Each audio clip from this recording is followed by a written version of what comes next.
स्वस्थ है तो सुखी है, अगर स्वस्थ नहीं है तो कोई सुख आपको नहीं है। हजारों करोड़ के एम्पायरों के मालिक लोगों से मैं कई बार मिला हूं और मैंने उनको दिन में 20-20 गोलियां खाते देखा है, 25-25 गोलियां खाते देखा है। गोलियां वो ऐसे खाते हैं जैसे सब्जी खाते हैं। हाँ, कई बार तो मैंने देखा है कि सब्जियों की जगह पे गोलियां ही गोलियां खाते रहते हैं। 4 गोली सुबह खा लिया, 4 दोपहर को, 2 कैप्सूल के साथ 4 रात को, फिर अगले 1 हफ्ते में और 2-4 इंजेक्शन फुकवा लिए। ये स्थिति उनकी है। करोड़ों करोड़ों रुपए का उनका साम्राज्य है, फिर भी कहीं किसी स्तर पर स्वस्थ नहीं। तो स्वस्थ होने के लिए हमारे यहाँ तो बहुत पहले से ये मान लिया गया कि आप स्वस्थ हैं तो सुखी हैं। और जिस देश में स्वस्थ होने के लिए शास्त्र लिखा गया हो, वहां लोग इतने बीमार पड़े, तो ये समझने की बात है कि हमसे कोई गलती हो रही है, क्या चूक हो रही है। क्योंकि शास्त्र तो हमारा कहता है कि आपको सुखी ही होना चाहिए, आनंद में ही रहना चाहिए, स्वस्थ ही रहना चाहिए। लेकिन हम अगर बीमार हैं तो कहीं कोई बड़ी गलती है। वो गलती क्या है? वो गलती समझने के लिए पिछले कई वर्षों से मैं कुछ दस्तावेज पढ़ता रहा, तो मुझे समझ में आया कि हमसे एक सबसे बड़ी गलती ये हो रही है कि हम जिस देश में रहते हैं उसकी जो आबो हवा है, जो जलवायु है, जो प्रकृति है, जो तासीर है, वो एक भिन्न तरह की है। और हम अपनी जीवन शैली जो बिता रहे हैं या चला रहे हैं, वो हमारी आबो हवा, तासीर और प्रकृति के बिल्कुल विपरीत है। हमको पिछले 400-500 वर्षों से हमको एक बीमारी लग गई है, और वो बीमारी ये लग गई है कि यूरोप और अमेरिका की नकल करना, विदेशों की नकल करना। और जब से भारतवासियों ने विदेश जाना शुरू किया है, तब से ये बीमारी और बढ़ी है। यहां से लोग पढ़ाई लिखाई के लिए विदेश जाते हैं, धन कमाने के लिए विदेश जाते हैं, नौकरी पेशा करने के लिए विदेश जाते हैं, और वहां से लौट के आते हैं तो सब दिमाग में खुराफातें लेके आते हैं और वो उल्टा उल्टा सबको सिखाते हैं और बताते हैं। हमारे मन पर उनका कुछ असर ज्यादा होता है क्योंकि वो फॉरेन रिटर्न, हाँ, हम उनको ज्यादा विद्वान मानते हैं जो विदेश पलट होते हैं, बाहर से लौट के आए हैं तो कुछ ज्यादा विद्वता लेके आए हैं।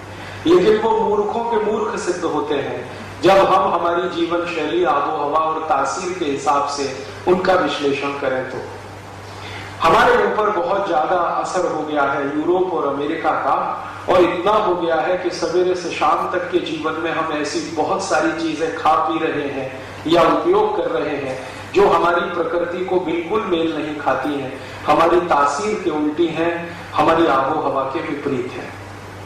हमारी आबो हवा क्या है और यूरोप और अमेरिका की आबो हवा क्या है? उनकी तासीर क्या है, हमारी तासीर क्या है?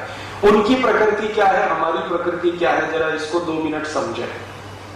हमारा देश दुनिया में सबसे ज्यादा मशहूर है एक बात के लिए कि भारत में सभी तरह की जलवायु है, पूरी दुनिया में मशहूर है। आपको सुनकर आश्चर्य होगा, दुनिया में आज तक कुल 16 जलवायु तय की गई है या खोजी गई है। जैसे गर्मी है, सर्दी है, बरसात है, गर्मी और सर्दी के बीच का एक मौसम है, सर्दी और बरसात और सर्दी के बीच का एक मौसम है। इस तरह की 16 तरह के मौसम या 16 तरह की जलवायु आज तक पूरी दुनिया में खोजी गई है। और ये बड़ी गर्व की बात है कि भारत में ये सब की सब एक साथ उपलब्ध है। आप चाहें तो दुनिया की सभी जलवायु इस देश में आपको मिलेगी देखने को। कैसी जलवायु आप चाहें देखना। आप अगर कल्पना करें कि हमको अफ्रीका की जलवायु देखनी है तो ज्यादा दूर मत जाइए, यहीं राजस्थान के जैसलमेर जिले में चले जाइए, अफ्रीका के सारे रेगिस्तानी इलाके की जलवायु आपको जैसलमेर और उसके आसपास दिखाई दे जाएगी। फिर आप कहेंगे जी हमको तो दक्षिणी अमेरिका वाली, Brazil, Mexico, Chile, Costa Rica, Colombia की जलवायु देखनी है, तो भी बहुत दूर जाने की जरूरत नहीं पड़ेगी। दक्षिण भारत में, कर्नाटक में कुछ एक इलाका है जिसको पहाड़ी इलाका कहते हैं, कुर्ग के आसपास का, वहां चले जाइए तो ब्राजील, मैक्सिको, चिली, कोस्टारिका की जलवायु आपको वहां मिल जाएगी। फिर आपको ऐसा लगता हो कि दुनिया के बहुत अधिक समुद्र से घिरे हुए देशों की जलवायु भारत में देखनी है, तो बहुत दूर मत जाइए, 2500-3000 हजार किलोमीटर पर केरल है, केरल को देख लीजिए तो समुद्र के आसपास की जलवायु दिखाई दे रही है। फिर आपको अगर ऐसी जलवायु देखनी हो डेनमार्क की, स्वीडन की, जहां बर्फ जमी रहती है सड़कों पर, तो ज्यादा दूर मत जाइए, जम्मू कश्मीर चले जाइए, हिमाचल प्रदेश चले जाइए, उत्तरांचल चले जाइए, आपको वो वहां दिखाई दे जाएगा। फिर आपको ऐसी जलवायु देखनी है जो एकदम सूखी, जहां की हवा में थोड़ी भी नमी ना हो, ऐसी जलवायु देखनी हो तो बहुत दूर मत जाइए, यहाँ चुरू में चले जाइए, राजस्थान में चुरू और सीकर में, तो आपको सूखी जलवायु दिखाई देगी, जहां की हवा में शायद ही नमी होती हो, कभी कभी आ जाए नमी तो बड़ी बात मानी जाती है। आपको अगर कीचड़ प्रधान जलवायु देखनी हो, जहां जैसे ऑस्ट्रेलिया न्यूजीलैंड है ना, वहां बहुत कीचड़ है, तो ऐसी कोई जलवायु आपको देखनी हो तो बहुत दूर जाने की जरूरत नहीं है, भारत के हर शहर में उपलब्ध है।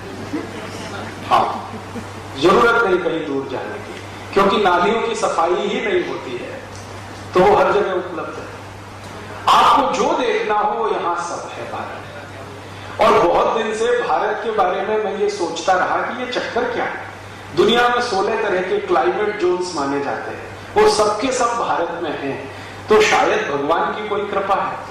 दुनिया के जो दूसरे बड़े देश जिनको हम अमेरिका कहें, Germany, France, Sweden, Switzerland, Denmark, Norway, किसी भी देश में 2 से ज्यादा क्लाइमेट जोन नहीं है। 23 देश हैं यूरोप के जो बहुत नजदीक नजदीक बसे हुए हैं, वहां तो 2 ही क्लाइमेट जोन है, एक ठंड है और एक भयंकर ठंड है, इसके अलावा तीसरी कोई चीज नहीं है।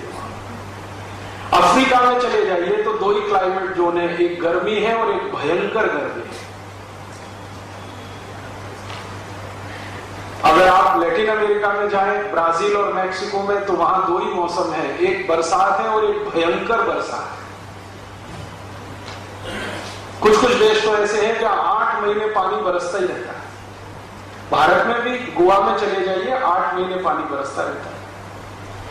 तो हर देश के बारे में जब ये कहा जाता है भौगोलिक स्तर पर कि ये देश का क्लाइमेट जोन ऐसा, ये देश का क्लाइमेट जोन ऐसा, भारत के बारे में ये कहा जाता है कि सब क्लाइमेट जोन इस देश में है। इसलिए भारत के क्लाइमेट जोन को परिभाषित करने के लिए एक शब्द है समशीतोष्ण। यहां सब कुछ सम है, विषम कुछ भी नहीं है, असम कुछ भी नहीं है, सब सम है, बराबर है। गर्मी आएगी तो बराबर आएगी, बरसात आएगी तो बराबर आएगी, सर्दी आएगी तो बराबर आएगी, बसंत ऋतु आएगी तो बराबर आएगी, शिशिर ऋतु आएगी तो बराबर आएगी। यहां जो भी कुछ है वो बराबर है।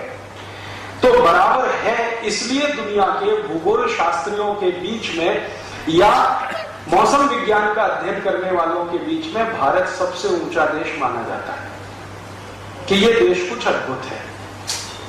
ये जो अद्भुत है हमारा देश, इसके पीछे का कारण क्या है? कैसे हुआ है कि भगवान ने या प्रकृति ने हमको ये सब तरह की जलवायु दी है और बराबर मात्रा में दी है? इसका सबसे बड़ा कारण है कि भारत दुनिया का अकेला देश है जहां सबसे पहले सूर्य निकलता है और सबसे अंत में सूर्य छिपता है। अर्थात इस देश को सूर्य का प्रकाश सबसे ज्यादा मिलता है। अगर आप साल के 365 दिनों को गिने तो शायद ही 3-4 दिन ऐसे जाएंगे इस देश में जब आपको सूर्य दिखाई ना दे, वरना हर दिन आपको सूर्य का प्रकाश मिलेगा, भरपूर मिलेगा।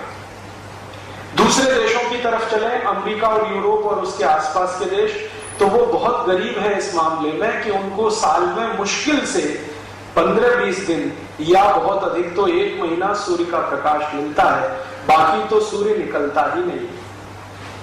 निकलता है तो प्रकाश नहीं मिलता है। यूरोप में कई देश ऐसे हैं जहां का तापमान न्यूनतम 40 डिग्री ऋणात्मक होता है, -40 डिग्री सेंटीग्रेड। और जिन देशों में शून्य के नीचे 40 डिग्री तापमान चला जाए, आपको कल्पना है जब चुरू का तापमान 0 डिग्री आ जाता है, हर साल आता है, तो कैसी कड़कड़ाती ठंड पड़ती है पूरे राजस्थान और भारत में। अब जरा कल्पना करो कि इससे भी 40 गुना नीचे तापमान चला जाए तो लोगों का क्या हाल होगा। यूरोप के करोड़ों लोगों को हर साल ये झेलना पड़ता है। 40 डिग्री ऋणात्मक जब तापमान हो जाता है तो बर्फ ही बर्फ रहती है, और बर्फ ऐसे गिरती है जैसे यहां बारिश गिरती है। कभी कभी रिमझिम फुहार वाली जैसे बारिश गिरती है ना,